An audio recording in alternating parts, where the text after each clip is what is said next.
హైదరాబాద్లో వర్షాలైతే ఒక రేంజ్లో అయితే ఉన్నాయి. అసలు ఎక్స్పెక్ట్ చేయలేదు అంతలా పడుతుందని. కొద్దిసేపటి ముందే వర్ణుడైతే కూల్ అయినాడు. అక్కడ కనిపిస్తున్న కానిస్టేబుల్ అయితే వీడియో షూట్ చేయడానికి ఫస్ట్ అయితే పర్మిషన్ అయితే ఇవ్వలేదు, తర్వాత ఇచ్చినాడు. అంబారీ ఉత్సవ్ 9600 ఓల్వా బస్ మన ఆర్టీసీ వాళ్ళు ఎప్పుడు ఇంట్రడ్యూస్ చేస్తారో చూడాలి. సందర్శిని హోటల్ దగ్గర అయితే మన బస్కి అయితే డిన్నర్ బ్రేక్ అయితే ఆపినాడు. కానీ ఇక్కడ ఓవర్ రేట్స్ ఉంటాయని అయితే అవాయిడ్ అయితే చేసినాడు డిన్నర్ బ్రేక్ని. బాబా బాబా బస్సు గంట ఆలస్యంగా బయలుదేరిన ఆన్ టైంకి అయితే మనము అనంతపురం చేరుకున్నాము. హాయ్ గాయ్స్, ప్రజెంట్ అయితే మనము హైదరాబాద్ ఎంజీబీఎస్లో అయితే ఉన్నాము. ఈరోజు మనం హైదరాబాద్ నుంచి అనంతపురంకి అయితే ట్రావెల్ అయితే చేస్తున్నాము. ఏపీఎస్ఆర్టీసీ సూపర్ లగ్జరీ బస్సులో సర్వీస్ నంబర్ 6926. ఈ బస్సు రాయదుర్గం వరకు అయితే వెళ్తుంది. మన ప్లాట్ఫామ్ ఏదో చెక్ చేద్దాము ఒకసారి. చాలామంది కర్నూలు వెళ్ళే బస్సెస్ 41, 42, 43, 44 ఇక్కడ మన బస్సు అయితే ఆగుతుంది అనుకుంటారు. అది తప్పు. ప్లాట్ఫామ్ నెంబర్ 9లో ఆగుతుంది మన బస్సు. అనంతపురం వెళ్ళే బస్సు, తాడిపత్రి వెళ్ళే బస్సు, ధర్మవరం వెళ్ళే బస్సు అన్నీ కూడా ఈ 3 బస్సెస్ యొక్క స్టేజీ ప్లాట్ఫామ్ నెంబర్ 9. అక్కడ కనిపిస్తున్న కానిస్టేబుల్ ఉన్నాడు కదా, అతను ఎందుకు షూట్ చేస్తున్నా అవి ఇవి అని అడగడము, మన ఛానల్ చూపించడం లాంటివి అయితే చేసినాను. అతను బస్సు ఇన్ఫర్మేషన్ ప్రొవైడ్ చేస్తా సరే అని లీవ్ చేయడం అయితే జరిగింది. ఓకే, ప్లాట్ఫామ్ నెంబర్ 9 సైడ్ అయితే వెళ్దాము. మనము బస్ స్టాండ్ లోపలికి ఎంట్రీ కాగానే నందిని టిఫిన్ సెంటర్ అయితే ఉంటుంది. బెటర్గానే ఉంటుంది, మరి ఓవర్ ఎక్స్పెక్టేషన్ ఏం చేసుకోకండి, మరి అంత టేస్ట్ అయితే ఉండదు. అక్కడ వీరా వాసవి డీలక్స్ లాంజ్ ఉంది కదా, అక్కడ మనకు 1 అవర్కి 80 రూపీస్ అయితే ఛార్జ్ అయితే చేస్తాడు. వర్షం అయితే ఒక రేంజ్లో ఉంది. ప్రజెంట్ ఒక 1 అవర్ అయితే తగ్గి మళ్ళీ పడే అవకాశాలు కూడా అయితే ఉన్నాయి. నైట్ వ్యూ అయితే చాలా బాగుంటుంది హైదరాబాద్ ఎంజీబీఎస్. ఇంకా తక్కువ బస్సులు ఎక్కువ ఉంటే నైట్ వ్యూ అయితే అదురుతుంది అసలుకి. నియర్లీ మనము హైదరాబాద్ నుంచి అనంతపురంకి 340 కిలోమీటర్స్ అయితే ట్రావెల్ అయితే చేయాలి. నాకు బస్ టికెట్ ఫేర్ 710 రూపాయలు అయితే పడింది. అవి బస్సులో బుక్ చేసుకున్నాను. 9:15కి రావాల్సిన బస్సు ఇంకా స్టార్ట్ అయితే కాలేదు. ఎందుకంటే ఆ బస్సు ఎక్కడ రామచంద్రాపురంలో 7 గంటలకైతే బయలుదేరుతుంది. 9:30 అవుతుంది, ఇంకా బస్సు అయితే రాలేదు. నేనైతే ఆన్ టైంకి వస్తుంది అనుకున్నా, చూద్దాం మరి. ఓకే, మన బస్సు అయితే 9:40 అయితే వచ్చింది. చెప్పినా కదా ఈరోజు ఫుల్ హెవీ రైన్ వల్ల ట్రాఫిక్ అయితే అయిందంట. అక్కడ బస్సు ఎందుకు ఆపినాడంటే ఇక్కడే మామూలుగా స్టేజ్ దగ్గర ఆపాలి కదా, ఆ మన స్టేజ్ దగ్గర ఏమైందంటే మొత్తం భద్రాచలం బస్సెస్ని పెట్టేసినాడు. మన బస్సు ఎక్కడ పెట్టాలో అర్థం కాక బయటే పెట్టేసినాడు. వాళ్ళు వెళ్ళి అక్కడ గొడవ పడుతున్నారు, బస్సెస్ అన్నీ ఆగిపోయినాయి, స్టేజ్ మాది కదా, టీఎస్ఆర్టీసీ బస్సుని ఎలా పెడతామంటే నేనేం పెట్టలేదు వాళ్ళే పెట్టినారని అక్కడ ఉన్న ఆఫీసర్ చెప్పడం. నేను కళ్ళారా చూసిన ఆఫీసరే భద్రాచలం బస్సెస్ అన్నిటినీ కూడా అక్కడ ఖాళీగా ఉంది కదా అక్కడ పెట్టేయని అని చెప్పినాడు. మళ్ళీ మన డ్రైవర్లు చరిగేలోపు నేను కాదు పెట్టింది, డ్రైవర్లే వచ్చి పెట్టినారు, నేనేం చెప్పలేదని అబద్ధాలు చెప్పడం అయితే జరుగుతుంది. ఓకే, మన బస్ యొక్క ఇంటీరియర్ చూడండి. న్యూ బస్, మనకు ఛార్జింగ్ పాయింట్స్ పనిచేస్తాయి. నేను సీట్ నెంబర్ 3 అయితే బుక్ చేసుకున్నాను. టీవీ కూడా ఉంది. అక్కడ కనిపిస్తున్నాడు చూడు, ఆ ఆఫీసరే.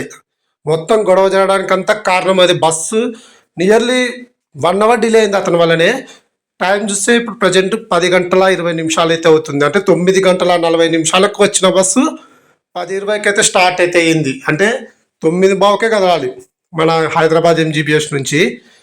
ఇంకా ప్లాట్ఫామ్ ఒకవేళ వెంటనే దొరికింటే 9:45, 9:50 కల్లా బయలుదేరుతుంటుంది. వాడి కారణంగానే, ఆఫీసర్ కారణంగానే మనకు దాదాపుగా 1/2 అవర్ ఎక్స్ట్రా అయితే డిలే అయితే అయ్యింది.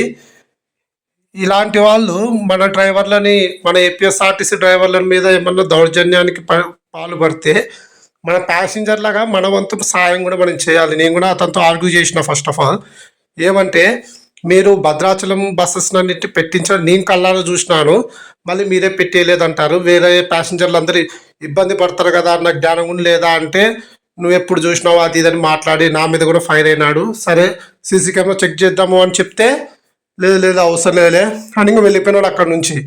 ఇలా ఉంటుంది మన ఏపీఎస్ఆర్టీసీ డ్రైవర్లని.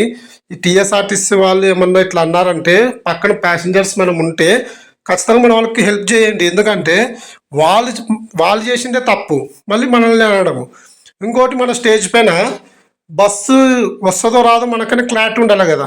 వాళ్ళ బస్సెస్ని పెడితే మన బస్సు ఎక్కడో బ్యాక్ సైడ్ ఉంటుంది, మనం సెర్చ్ చేయాలా. అంతా ఎవరి వల్ల? ఆ ఆఫీసర్ వల్లనే జరిగింది. ఇలాంటి సిచ్యువేషన్స్ ఏమన్నా జరిగితే ఖచ్చితంగా మన ఆర్టీసీ డ్రైవర్లకు కొంచెం హెల్ప్ చేయండి. వాళ్ళతో ఆర్గ్యూకి దిగండి, చెప్పండి. వాళ్ళు కరెక్ట్గా మాట్లాడితే మంచి మాటల ద్వారా చెప్పండి, లేదంటే వాళ్ళు కొంచెం కఠినంగా మాట్లాడితే మనం కఠినంగా మాట్లాడడంలో తప్పైతే లేదు. తర్వాత ఇక్కడ ఆ ఆఫీసర్ వల్లనే దాదాపుగా మదనపల్లె బస్సు, తాడిపత్రి వెళ్ళే బస్సు, అలాగే ఇంకొక బస్సు అది అదే ఉరవకొండ బస్సు అనుకుంటా, అది కూడా లేట్ అయింది. అన్ని బస్సులన్నీ లేట్ అయినాయి. ఆ ఆఫీసర్ వల్లనే ఆ ప్లాట్ఫామ్ ఖాళీ లేకపోవడం, అందరు బ్యాక్ సైడ్ పెట్టినారు.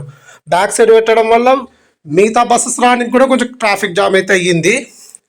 తప్పు వాళ్ళు చేసి మన వల్లనే అని మాట్లాడతారు. మళ్ళీ ఇలాంటి ఆఫీసర్స్కి ఖచ్చితంగా ప్రయాణికులుగా మన బాధ్యతగా వాళ్ళకి బుద్ధి చెప్పాల్సిన పని ఎంతైనా ఉంది.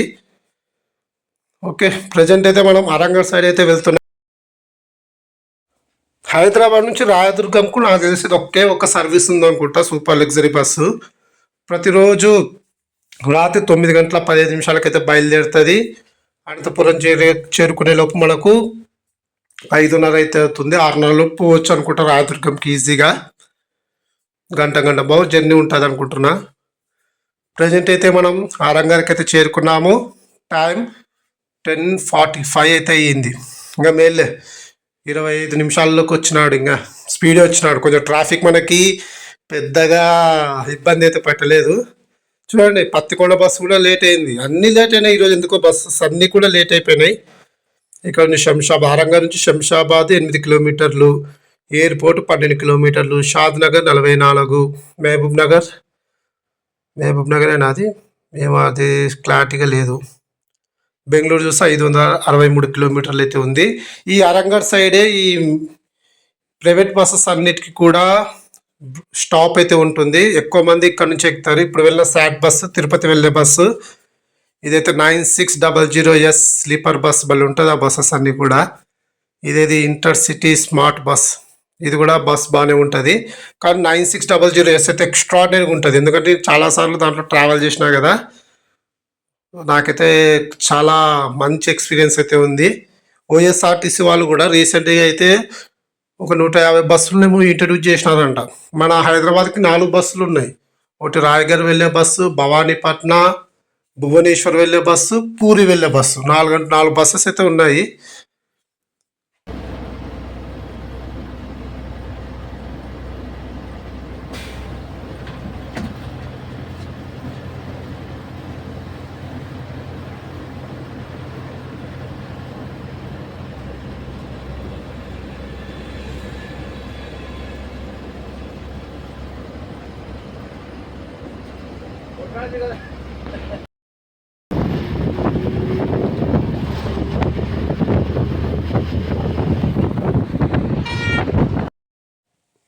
రాత్రి 11:30 షాద్ నగర్ దాటిన తర్వాత సందర్శన్ హోటల్ దగ్గర అయితే భోజనానికి అయితే ఆపినాడు. డిన్నర్ బ్రేక్ ఏమంటే నేను డిన్నర్ బ్రేక్ అయితే అవాయిడ్ అయితే చేసినాను. సందర్శిని హోటల్లో చాలా కాస్ట్ అయితే ఉంటుంది, హెవీ కాస్ట్. మీరు కర్డ్ రైస్ తీసుకోవాలంటే 100 రూపీస్ అయితే అవుతుంది. జీరా రైస్ అయితే 130 రూపీస్. మష్రూమ్ బిర్యానీ తీసుకోవాలంటే 200. ఫ్రైడ్ రైస్ అంటే పన్నీర్ ఫ్రైడ్ రైస్ తీసుకోవాలంటే 200 రూపాయలు అయితే అవుతుంది. కాఫీ 30 రూపాయలు, టీ 25 రూపాయలు, చపాతి 90 రూపాయలు అయితే ఉంటుంది. హెవీ కాస్ట్, చాలా కాస్ట్ అయితే ఉంటుంది. అందుకే నేను ఆ హోటల్లో తినడమే మానేసినాను. చాలా ఓవర్ కాస్ట్. టేస్ట్ అయినా అంత బాగుంటుందా అంటే అంత టేస్ట్ అయితే మనకైతే ఉండదు. మనం మళ్ళీ డిసప్పాయింట్ కావాల్సి వస్తుంది. అందులో రాత్రిపూట కదా, కొంతమంది సర్వీస్ కూడా సరిగా చెయ్యరు, కూర్చోవడానికి ఉండదు సరిగా. మొత్తానికైతే ఆ హోటల్ని అవాయిడ్ చేయడమే బెటర్ అని నా ఆప్షను.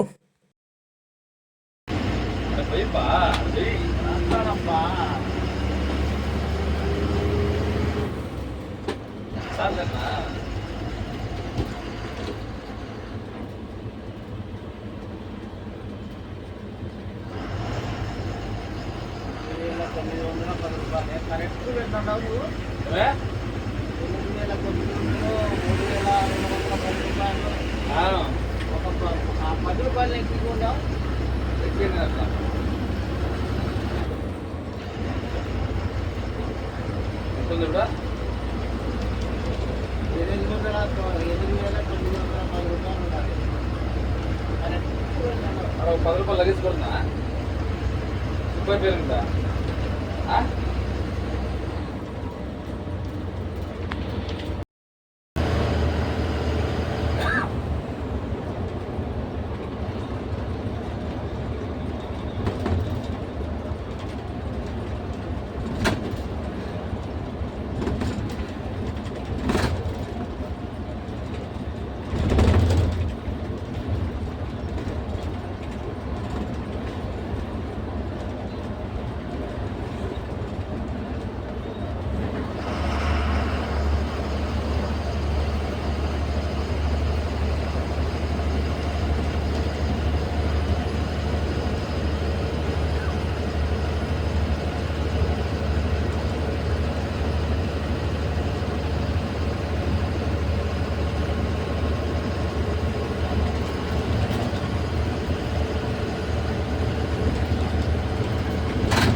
మిడ్ నైట్ 2 గంటల 20 నిమిషాలకైతే మనము కర్నూలుకి అయితే చేరుకున్నాము.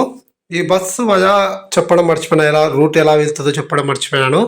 ఈ బస్సు వయా ఎలా వెళ్తుందంటే జడ్చర్ల, కర్నూలు, డోన్, గుత్తి, అనంతపురం మీదుగా రాయదుర్గం అయితే వెళ్తుంది. మన అనంతపురం అయితే దిగాల్సి వస్తుంది కాబట్టి నో ప్రాబ్లం. అనంతపురంకి తెల్లవారుజామున 5:30 మ్యాక్సిమం నాకు తెలిసిపోతుందేమో. ఎందుకంటే ఇంకా ఇక్కడ నుంచి 120 కిలోమీటర్సే కదా, మొత్తం హైవేనే కాబట్టి మ్యాక్సిమం ఆన్ టైంకే వెళ్ళొచ్చు. నేను 6:30 అట్లా అవుతుందేమో అనుకున్నా, కానీ బాగానే మెయింటైన్ చేసినాడు స్పీడు. 2:20కి వచ్చిన బస్సు 2:40కి అయితే స్టార్ట్ అయితే అయింది. మళ్ళీ 20 మినిట్స్ అయితే బస్సు అయితే ఆపినాడు. ఎందుకంటే డ్రైవర్ చేంజ్ అవుతున్నాడు. తర్వాత ప్యాసింజర్ కొంతమంది ఎక్కి దిగి, కొంతమంది బ్రేక్ తీసుకోవడం లాంటివి అయితే చేసినారు కాబట్టి ఒక 20 మినిట్స్ అయితే బస్సుని అయితే ఆపినాడు. హోటల్ గోపి, ఇక్కడ ఫుడ్ టేస్ట్ బాగానే ఉంటుందని టాక్. మరి తిన్న వాళ్ళు బాగుందో లేదో ఒకసారి కామెంట్ చేయండి. ఖచ్చితంగా బాగుంటుంది. నేను 2-3 సార్లు తిన్నాను. టిఫిన్స్ అయితే చాలా బాగుంటుంది. బళ్ళారి చౌరస్తాకి వస్తే చాలు, ఆంజనేయుని దర్శనం చేసుకోకుండా ఎవరు కూడా వెళ్ళరు, అంత బాగుంటుంది. అంత ఎక్స్ట్రాడినరీ విగ్రహం, అటు విగ్రహంగా దేవుడేడా ఆంజనేయుడు స్వామి యొక్క ప్రతిమ బలి ఉంటుంది.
ఎర్లీ మార్నింగ్ 5:30 ఆన్ టైంకే మనమైతే అనంతపురంకి అయితే చేరుకున్నాము. బస్సు అక్కడ 1 అవర్ డిలే అయింది. కానీ ఇక్కడికి వచ్చేలోపు ఆన్ టైంకి తీసుకురావడం అయితే చాలా గ్రేట్ అసలుకి. మామూలుగా అయితే 6:30నో 6 అవుతుంది అనుకున్నా మ్యాక్సిమం. కానీ నా అంచనాలని రాంగ్ అయ్యి 5:30కే రావడం అయితే నిజంగా అంటే గ్రేట్ అసలుకి. స్పీడ్ బాగానే ఉంది. కంఫర్ట్ అయితే సీట్స్ అయితే చాలా కంఫర్ట్ ఉన్నాయి. ఇంకోటి ఛార్జింగ్ పాయింట్స్ అన్ని వర్క్ చేయడము. తర్వాత డ్రైవర్స్ బిహేవియర్ కూడా చాలా బాగుంది. ఎక్కడ రూడీ బిహేవియర్ అయితే లేదు. చాలా బాగుంది. డ్రైవర్స్ యొక్క ప్రవర్తన కూడా చాలా బాగుంది.